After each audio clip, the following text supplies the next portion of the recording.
Hello everyone and welcome back. So now that we have the terrain exporter complete and our asset bundles being exported out properly, it's time to create our terrain viewer. And again, you can kind of think of this like our game client. While it's not yet the game, obviously, this is the system that's going to be client side. In this case, something that's going to allow us to stream in all of our patches so that we can run around over our terrain. Right. Just like you were saying, it's a way that we can view our final pipeline or our patches as they've gone through the pipeline and are now in their final game state. Right. So it's not a true game yet, but it would be very similar to what we would put together if this was the game client. So, and it is very much a work in progress, but it does give you an idea of how fast this all turns out to be. So if I hit play, as you can see, we pretty much instantly jump into the world and all of our patches being drawn in. So we can run, and you guys have seen this if you've been following along up to this point, because we're demonstrating this at the very beginning of this in the last session, I believe. So what we're going to be doing is creating this guy. If you look inside of our editor off to the side, you can see that we have some circles being drawn, and I'm going to show you how to create these. These are just a visual guide that I was putting in to help me visualize what was going on. So the green circle is the area in which I was calling my my visible range, but that got changed. So right now the green circle means nothing. So, the best way you could think of it, it's almost representing the point at which I start caring about where colliders are being added. Okay. So, but in reality now, I'm only caring about this yellow ring, which is my interest range, and then this red ring, which is my hold range. The interest range meaning that anything inside of this circle, roughly, it's truly a square though, out to the boundaries of it, is going to be loaded into memory. So anything that's in about the range of this yellow circle is going to be the patches that are going to be loaded from the hard drive or streamed from the cloud, depending on how the system is set up. Right now, they're just going to be loaded in from the hard drive. Now, the red circle is a representation of how far out patches are held in memory before, or how long they're held in memory before they're unloaded. So as I run along in a direction, the further I get in that direction, it's going to continue to load patches, but the patches that are over here are going to also stay in memory. So if I run for a while in this direction, and then I turn around and I run back in the other direction, where these patches are disappearing, they're still in memory. They don't leave memory until they've left this range of the circle, and then they're unloaded. And this blue circle way out here at one point represented the amount of terrain data that I had generated. And since then, it's a little bit further. I think it's out to here now, because I've had time to generate some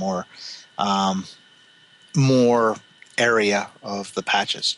Okay. So like I said, it's just guidelines, and I'm just going to show you how to create them for a visual tool. So in this video here, since we're going to give an overview of the terrain viewer, you want to talk about some of the things that we've got coming up. Right. Well, the biggest thing that we're going to do in this one that's going to be different is going to be the bundle manager.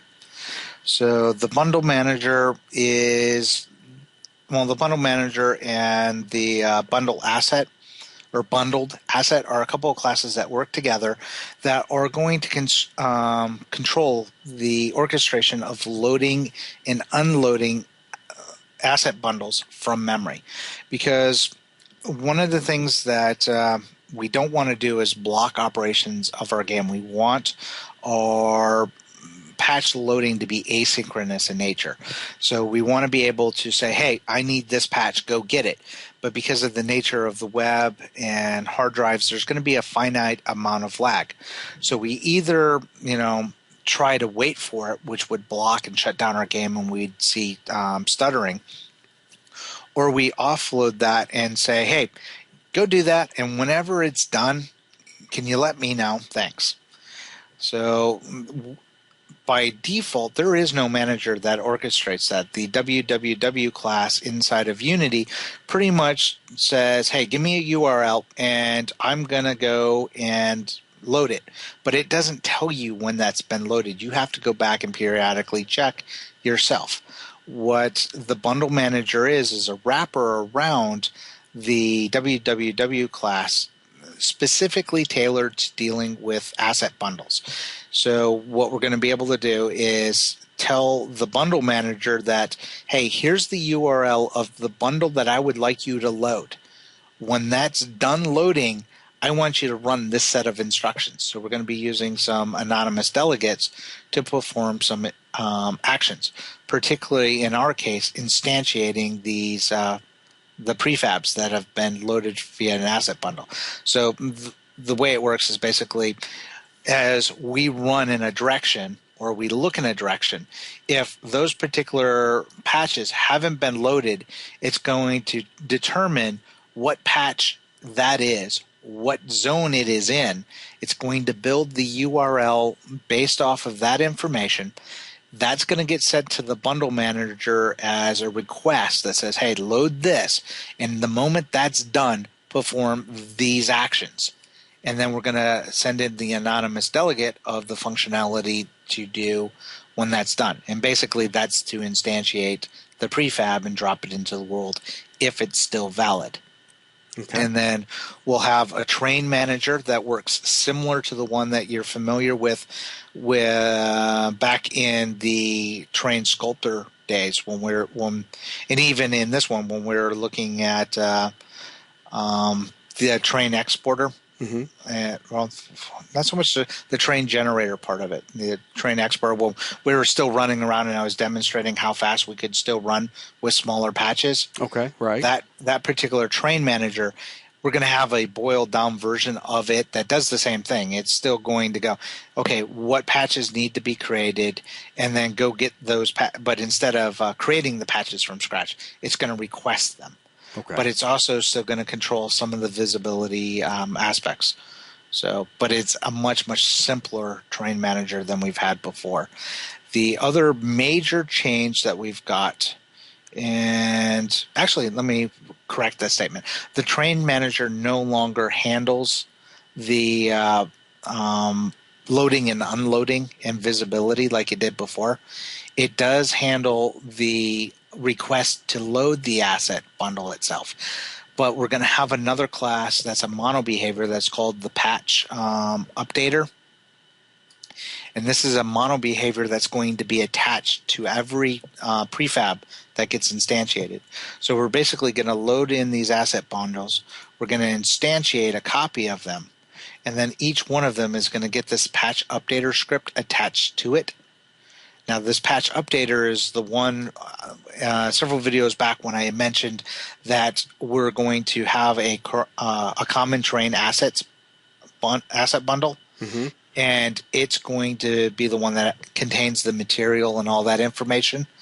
Well, this patch updater mono behavior is what is going to be responsible for attaching the material to this patch. It's also what is going to be responsible for controlling when that patch is visible, when it's no longer visible, when it needs to be removed from memory, and when it needs to add the collider to that particular patch. Gotcha. That's all been moved into this patch updater script. And I'm trying to think if there's anything else. We will be bringing Shannon back into play.